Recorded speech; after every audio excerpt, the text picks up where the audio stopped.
E aí, meu povo, beleza? Na semana passada, eu falei dos transportes públicos no outro segmento do canal, chamado A Culpa Nem Sempre é do Povo. Se você não conhece, o link vai estar aqui no card e no final do vídeo também. Aí você aproveita, curte o vídeo aqui e curte o vídeo lá também. Mas voltando ao ponto, hoje vamos falar sobre o problema histórico dos transportes públicos no Rio e no Brasil. Sim, o problema com relação às passagens e às péssimas condições em que nós vivemos hoje no nosso transporte público não é exatamente de hoje. Então, vem comigo que a razão para essa bagunça, como sempre, a resposta está na história.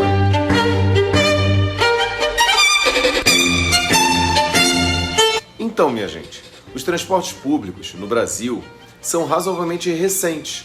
Se pensar na invasão portuguesa às terras tupiniquins, o primeiro transporte puxado a cavalo, que fazia um transporte de pessoas entre a Praça 15 e a Quinta da Boa Vista, no Rio de Janeiro, data de 1817.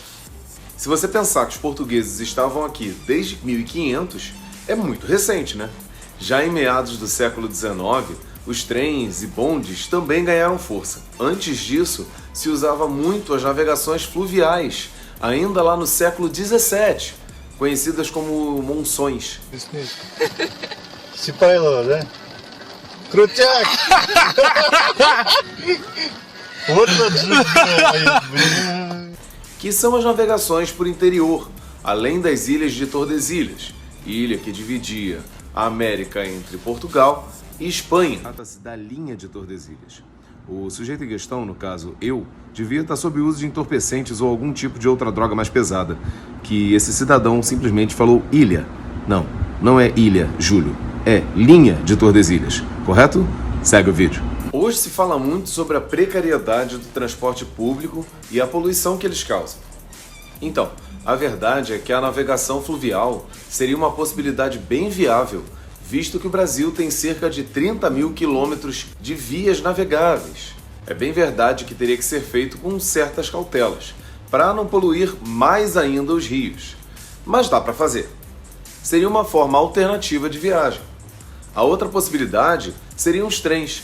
Até cerca de 1957, os trens faziam sua grande participação no cenário de transportes e cargas de pessoas.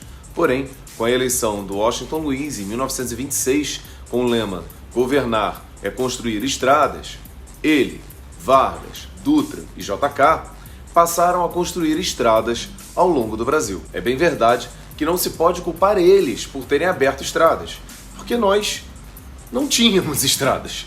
Então foi essencial, até porque ninguém podia imaginar que a população ia crescer tanto e que íamos ter tantos carros na rua. Mas o abandono das outras alternativas de transportes, aí sim são os problemas. A modernidade, para eles, soou como fazer estradas e investir no tipo de transporte que pudesse levar uma pessoa de um ponto a outro, até porque não tem como um trem fazer isso na porta da sua casa, né? Mas temos um outro transporte que também foi abandonado. São os bondes.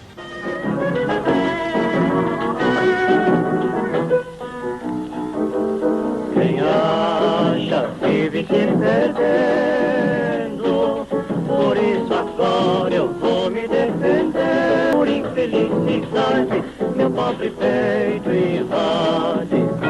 Por isso agora, lá na penha vou mandar minha morena pra cantar, com satisfação. Era uma maravilha de transporte? Não. Levava muita gente?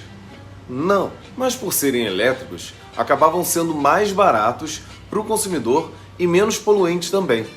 Eles também apresentavam problemas, principalmente com passagens. Lá atrás, em 1878, começava a revolta do vintém, pois os bondes haviam ficado mais caros por conta de problemas econômicos que aconteciam naquele momento. Inclusive, eram os transportes públicos mais usados na época. Com o tempo e a ascensão de novos transportes, como eu já citei, a malha ferroviária e a malha dos bondes foram abandonados aos poucos, sendo substituídos pelos meios de transporte como carros e ônibus. O melhor meio de transporte acabam sendo os trens. Se estivermos falando sobre transporte de cargas, um vagão pode carregar o que 2 caminhões levam em média. Se estivermos falando de pessoas, a coisa aumenta e muito, cabe muito mais gente num vagão de trem do que num ônibus. Além de ser muito menos poluente, não ter trânsito e não ter o problema de destruir as nossas estradas e não serem os principais agentes de acidentes terríveis como acontecem nas nossas estradas, né? Mas por que diabos então não voltamos a usar as nossas malhas ferroviárias? Porque devido a elas terem sido abandonadas ao longo do tempo, agora é bem caro fazer elas todas voltarem a funcionar. Porque os trens não têm mais os mesmos moldes dos trilhos antigos, então devem ser remodelados, o que as empresas privadas não têm muito interesse de investir, a não ser que os governos estaduais e os presidentes queiram investir nesse setor. Como isso não acontece muito, você fica fadado a aturar empresas de qualidades duvidosas tomando conta desse setor. Ou seja, teve uma causa para o caos, mas tem uma solução para o caos. Tem várias, né? Só basta cobrarmos e fazer os políticos quererem mudar. Povo, é isso. Muito obrigado. Espero que tenha gostado muito desse vídeo. Se curtiu, deixa seu like. Se curtiu muito, compartilha com seus amigos através das redes sociais e comente aí embaixo. E lembre-se, a história tira a venda dos seus olhos. Um beijo e até a próxima.